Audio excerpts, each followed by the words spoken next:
Hey everyone, welcome back. How's your day going? Been feeling like something's just off in the world lately? You're not imagining it, and you're not alone. Here, we dig into the stories behind the stories. Not to scare you, but to help you see what's really shaping your world. If that sounds like your kind of truth, hit subscribe, and let's uncover it together. They called it the Nephilim Protocol, though no one alive should have known it by that name. It began with a leak, an encrypted archive posted anonymously to the dark web. Its title was unassuming: DNA Archive Vatican V23.zip.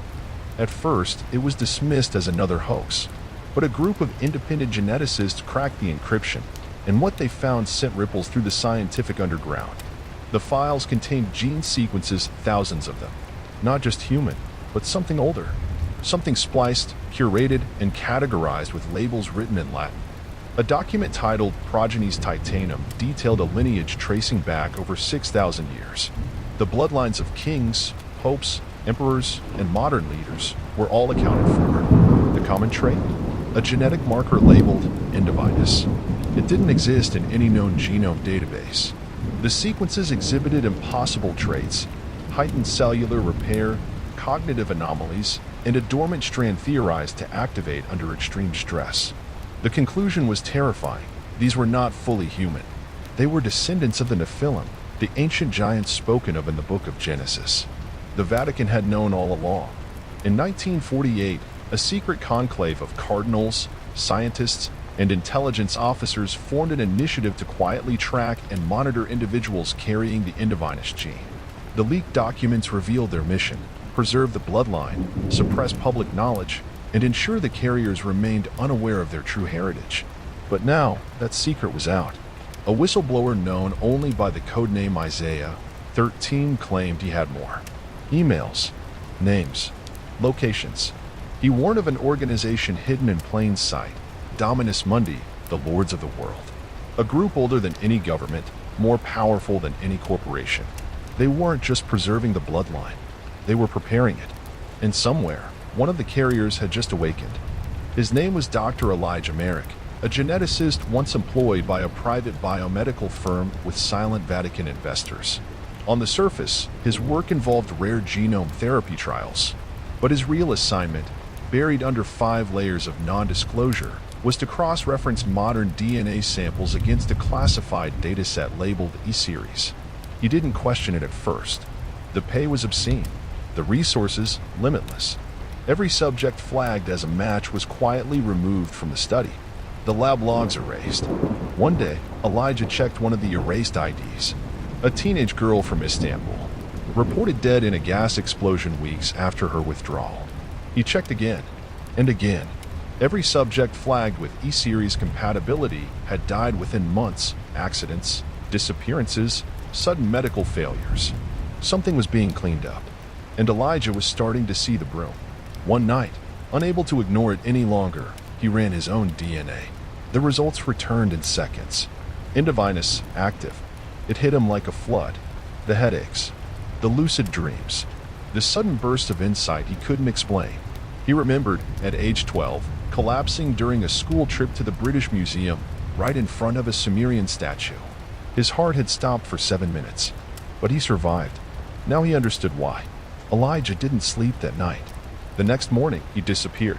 Before vanishing, he posted a dead man's switch online, an encrypted cache containing the leaked DNA archive, and a warning. It was Isaiah 13's first message to the world. What Elijah didn't know was that the moment he ran his test, his status was flagged. 3,000 miles away, in a windowless chamber beneath Geneva, the algorithms of Dominus Mundi logged the event. The redacted file titled Merrick, Elijah, Subject V Delta, updated automatically. Status: awakening detected. Priority: immediate retrieval. They sent a retrieval unit. Not soldiers, operatives. Quiet men in dark suits, without national insignia, who carried no phones and spoke no names. They arrived at Elijah's apartment in Prague exactly 19 hours after his DNA pinged the system. But Elijah was gone. All they found was a stripped hard drive, a burned envelope, and a wall covered in string-connected photos. At the center, a copy of Michelangelo's The Creation of Adam. A crude marker circle around the fingertips, not touching. Below it, one phrase in Latin, Fiat sanguis, let there be blood. The operatives didn't waste time. They reported directly to the overseer, a title, not a name. In the private archives of Dominus Mundi, the overseer was the living custodian of the protocol, the last direct descendant of Enoch. He did not believe in accidents. Elijah Merrick had become a variable, and variables had to be controlled. But Elijah wasn't alone. In a digital dead drop seeded across hundreds of forums, Isaiah 13 began to release breadcrumbs, hints of the truth in esoteric language. Forum users dismissed them as ARGs, except for a few. One of them was Lyra Quinn, a cryptolinguist formerly contracted by British intelligence. She decoded the Vatican's use of ancient Aramaic ciphers embedded in the leak. It wasn't just a genetic archive, it was a map. A lineage tree that crossed continents and centuries, showing connections between historical figures who should have never shared blood. Pharaohs and presidents, prophets and CEOs, hidden dynasties engineered over millennia. Lyra knew this wasn't theory. She had seen the same sigil, a serpent biting its own tail, tattooed on the spine of a corpse during a classified op in Syria.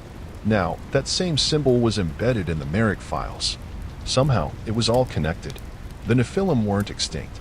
They had infiltrated the bloodlines of power, and someone or something was preparing them for return. Lyra followed the trail across digital ruins, abandoned websites, deleted papers, fragmented metadata hidden in photo timestamps and archived DNS records. It was a puzzle designed to be solved only by those with the right instincts or the right blood. She didn't trust Isaiah 13, not fully, but she couldn't deny the pattern. Every clue revealed more than just the protocol, it revealed intent. The genetic archive was only phase 1. Phase 2 was something far worse. A project labeled Reclamation. One file, dated 1972, described a failed attempt to stimulate the divine gene in a controlled environment. The subjects went mad.